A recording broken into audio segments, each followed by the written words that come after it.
இன்று நம்முடைய வெற்றியின் நாள். இன்றைய தினத்தில் லூக்கா 1:37 வர சொல்லப்பட்டிருக்கிறது, தேவனாலே கூடாத காரியம் ஒன்றுமில்லை என்றார். ஆம் பிரியமானவர்களே, வேதத்திலே நாம் பார்க்கும்போது தேவனாலே கூடாத காரியம் ஒன்றுமில்லை என்று சொல்லும்போது அசாத்தியமான காரியங்களை சாத்தியமாக மாற்றுகிற காரியங்களை நாம் பார்க்கிறோம். ஆதியாகமம் புத்தகத்திலிருந்து வெளிப்படுத்தல் விசேஷ புத்தகம் வரைக்கும் நாம் பார்க்கும்போது எதையெல்லாம் அசாத்தியமாக இருக்கிறதோ, எதையெல்லாம் நடக்கக்கூடாததோ, எதையெல்லாம் மனிதனுடைய சிந்தைக்கு அப்பாற்பட்டதோ அந்த காரியங்களையே ஆதியாகமம் முதல் வெளிப்படுத்தல் விசேஷம் வரைக்கும் தேவன் செய்திருக்கிறார். ஆபிரகாமுடைய வாழ்க்கையில் வயதான போது அவனுக்கு குழந்தையை கொடுத்தார். அதே போல் யோசேப்பை ஒரு சிறைச்சாலையில் இருந்தவனை ஒரு பெரிய அதிபதியாக மாற்றினார். இப்படி ஆண்டவர் மனிதனுடைய சிந்தைக்கு அப்பாற்பட்ட காரியங்களே செய்கிறவராக இருக்கிறார். ஆகவேதான் மரியாளிடத்தில் சொன்ன காரியம் மனித சிந்தைக்கு அப்பாற்பட்ட காரியம். ஆகவே தேவதூதன் சொல்கிறான், தேவனாலே கூடாத காரியம் ஒன்றுமே இல்லை.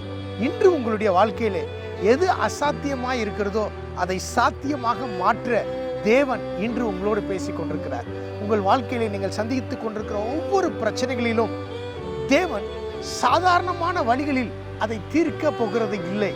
அசாதாரணமாக இயற்கைக்கு அப்பாற்பட்ட வழியிலே அந்த காரியங்களை செய்து உங்களுக்கு அற்புதங்கள் மூலமாக தம்மை வெளிப்படுத்த சித்தமுள்ளவராக இருக்கிறார். ஏன் இன்று அந்த அற்புதம் உங்களை நோக்கி வரக்கூடாது?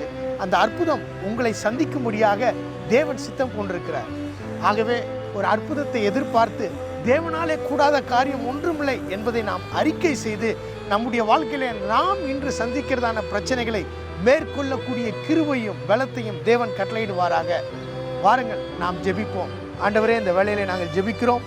அசாத்தியமான காரியங்களை சாத்தியமாக மாற்றுகிற தேவன், இன்றைய தினத்திலே அப்பா, உம்முடைய பிள்ளைகள் எந்த காரியங்களிலே சிக்கி தவிக்கிறார்களோ அந்த காரியங்களிலே உம்முடைய பரலோக கரத்தை நீட்டி, உம்முடைய பரிசுத்த புயத்தை நீட்டி அவர்களை விடுதலை செய்து அவர்களுக்குரிய எல்லா காரியங்களை செய்து நீர் அற்புதங்களை செய்கிற தேவன் என்பதை நிரூபித்து உம்முடைய அன்பிலே மகிழ அவர்களுக்கு கிருபை தருவீராக. இன்றைய தினம் ஆசீர்வாத தினமாக இருக்கட்டும். இயேசுவின் நாமத்தில் ஜெபிக்கிறோம் நல்ல பிதாவே, ஆமென். இன்றும் நாளையும் நமதே. God bless you. God be with you. Thank you.